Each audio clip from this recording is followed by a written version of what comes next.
첫 번째 경기 울버햄튼 대 토트넘 분석 시작해보겠습니다. 울버햄튼은 현재 리그 3연승 흐름을 타며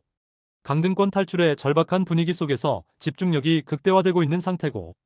황희찬과 스트란드 라르센의 전방 압박과 침투는 리그 하위권 팀들 중 가장 위협적인 수준이고, 벨가르드가 후방 빌드업에서 탈압박을 풀어내는 능력 또한 뛰어나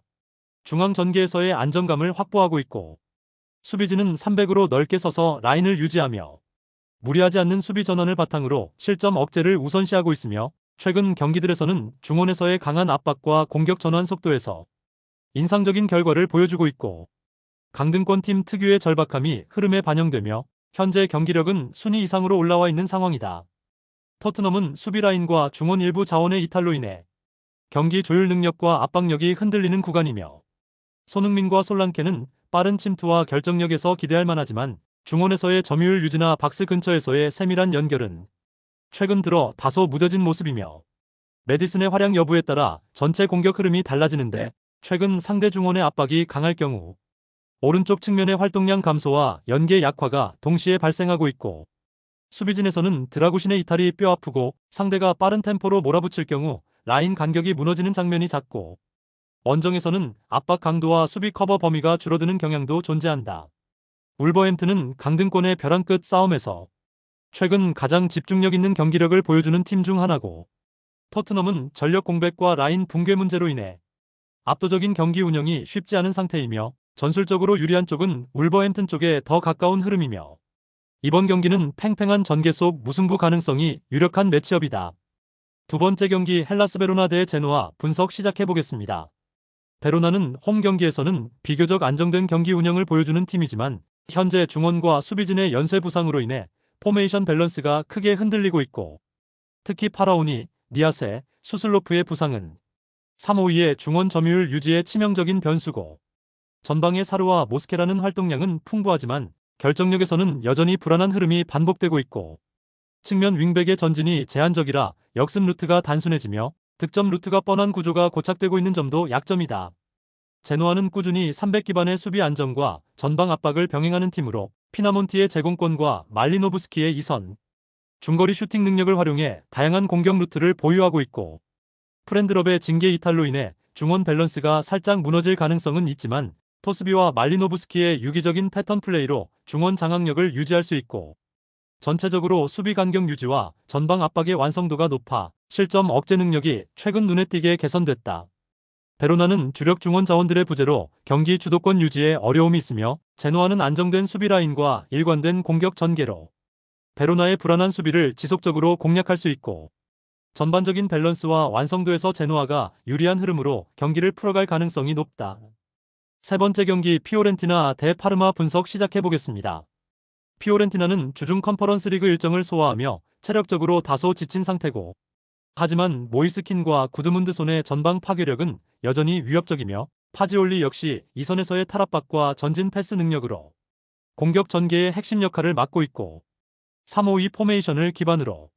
한중원 점유율 유지와 후방 빌드업은 일정 수준 이상 안정적으로 유지되고 있고, 부상자 이탈은 있지만 전체적인 전력 밸런스가 무너지지 않았고, 홈 경기에서는 실점 억제력과 집중력이 상대적으로 높게 유지된다.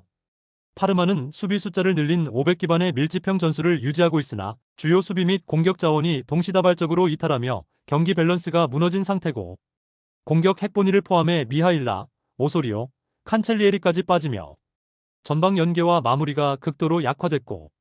베르나베는 빌드업과 활동량에서는 뛰어나지만 찬스 메이킹 시 도움을 줄 자원이 현저히 부족하며, 실점 억제에는 성공하더라도 공격력이 떨어지는 만큼 실점 시 경기 반전이 어려운 구조다. 피오렌티나는 로테이션 여력이 부족하더라도 전체적인 경기 주도권을 유지할 수 있는 팀이며, 파르마는 전방 전력이 사실상 마비되어 수비 외에 대안이 없는 상태고, 결국 체력 부담 속에서도 피오렌티나의 1점차 승리가 가장 유력한 시나리오다. 네 번째 경기 생테티엔 대 브레스트와 분석 시작해보겠습니다. 생테티엔은 4-3-3 전형을 활용하며 측면 전개를 통해 공격 기회를 만들어내는 스타일을 유지하고 있으나, 전개 이후 마무리에서 반복적으로 약점을 노출 중이며, 스타생은 투지 있는 움직임으로 제공권을 노리지만 연결 타이밍이 부족하고, 카르도나와 다비타슈빌리는 드리블 시도는 많지만 효율이 떨어진다. 중원 핵심 타르디유의 부상으로 인해 빌드업의 안정감이 흔들리고 있으며 부아치의 이탈은 수비라인 커버 범위 축소로 이어지고 있고, 특히 홈에서도 실점률이 높은 편이며 수비 공격 간 간격이 벌어져 역습 대응이 매우 느린 구조다. 브레스트와는 같은 4-3-3 포메이션을 사용하면서도 중원 조율과 측면 침투의 효율성이 높은 팀이며, 아조르크는 제공권과 볼 간수 능력 모두 우수하며 시마와 페레이라 라게는 좌우에서의 스피드와 연계가 강점이며, 파브레, 부르고, 마르틴 등 다수 자원이 부상으로 빠져있는 상황이나 잔여 자원들의 조직력과 포지셔닝 능력이 뛰어나 중원 경쟁에서 밀리지 않는다.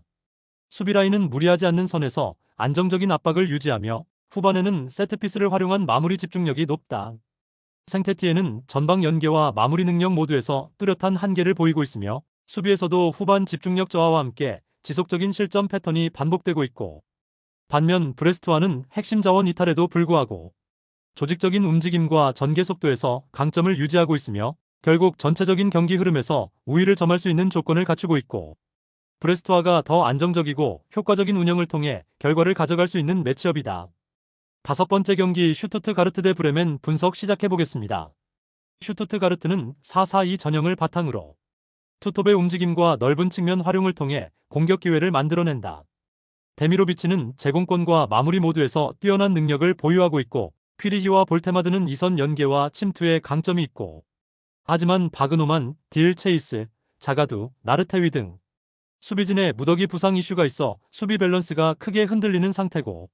특히 자가두의 이탈로 인해 후방 빌드업의 안정성이 떨어지고 있으며 풀백 조합도 교체 자원으로 급조된 상태고, 최근 홈 경기에서는 전반에는 주도권을 잡지만 후반 체력 저하로 실점 빈도가 높아지는 패턴이 반복되고 있다. 브레멘은 3-5-2 전형을 운영하며 중원에서의 볼 점유율 확보와 후방 전개를 중시하는 팀이며, 버크는 넓은 활동폭을 보이며 상대 수비를 끌어내는 역할을 하고, 은진만은 전방 압박과 침투 플레이에서 위협적이며, 슈미트는 빌드업의 핵심 자원으로 상대 압박을 유연하게 풀어내며 팀 전체의 리듬을 조절한다. 수비에서는 초비치와 벨리코비치의 이탈이 아쉽지만 나머지 수비 조합은 비교적 안정적인 편이며 측면 수비 커버 능력도 양호해 슈투트가르트의 단조로운 전개 패턴을 어느 정도 억제할 수 있다. 슈투트가르트는 공격진의 스피드와 개인 능력은 좋지만 수비진의 대거 이탈로 인해 라인 간격이 무너지고 있고, 공격 패턴도 상대 입장에서는 예측 가능한 구조라서 전술적 유연성이 떨어지는 모습이며, 반면 브레멘은 안정적인 중원 조율과 넓은 측면 전개를 통해 경기 흐름을 가져갈 수 있으며, 특히 후반 템포 유지와 압박 회피 능력에서 슈투트가르트보다 확실히 우세하며 전체적으로 브레멘이 흐름을 주도할 가능성이 높은 매치업이다. 여섯 번째 경기 알라베스 대 레알 마드리드 분석 시작해보겠습니다. 알라베스는 강등권 바로 위에 머물러 있는 상황으로 안정적인 수비와 간결한 반격을 중심으로 실점 억제에 집중하고 있는 전술 흐름이며, 4-2-3-1 포메이션 내에서 키케 가르시아는 제공권과 버티는 힘이 뛰어나며 카를로스 마르틴과 비센테는 중거리 슛과 활동량으로 중원에서의 저항을 시도하는 구조고, 다만 골키퍼 시베라와 수비 중심 코네츠니가 동시에 징계로 빠지며 후방 안정감이 무너질 수 있는 변수가 발생한 상태며, 전체적인 수비 블록은 견고하나 라인이 무너질 경우 역전 가능성은 떨어지고 한 골 싸움에서 밀릴 가능성이 높다. 레알 마드리드는 주중 아스날과의 챔피언스리그 경기를 소화한 직후라 체력 소모가 분명히 존재하는 상태고, 하지만 비니시우스 음바페 호드리구의 전방 조합은 라인을 순간적으로 붕괴시킬 수 있는 폭발력을 보유하고 있으며, 중원에서는 베링엄이 전진성과 제공권 모두에서 공격 지원을 이어가고 있고, 수비진은 맨디, 밀리탕, 카르바알 등의 부상으로 공백이 있는 상황이지만 경기 주도권을 주는 운영에선 여전히 상대를 압도할 수 있는 포지션 밸런스를 유지 중이며, 지친 일정 속에서도 개인 기량과 전술 완성도에서 리그 대부분 팀을 압도할 수 있는 상태다. 레알 마드리드는 주중 아스날과의 챔피언스리그 경기를 소화한 직후라 체력 소모가 분명히 존재하는 상태고, 하지만 비니시우스 음바페 호드리구의 전방 조합은 라인을 순간적으로 붕괴시킬 수 있는 폭발력을 보유하고 있으며, 중원에서는 베링엄이 전진성과 제공권 모두에서 공격 지원을 이어가고 있고, 수비진은 맨디, 밀리탕, 카르바알 등의 부상으로 공백이 있는 상황이지만 경기 주도권을 주는 운영에선 여전히 상대를 압도할 수 있는 포지션 밸런스를 유지 중이며, 지친 일정 속에서도 개인 기량과 전술 완성도에서 리그 대부분 팀을 압도할 수 있는 상태다.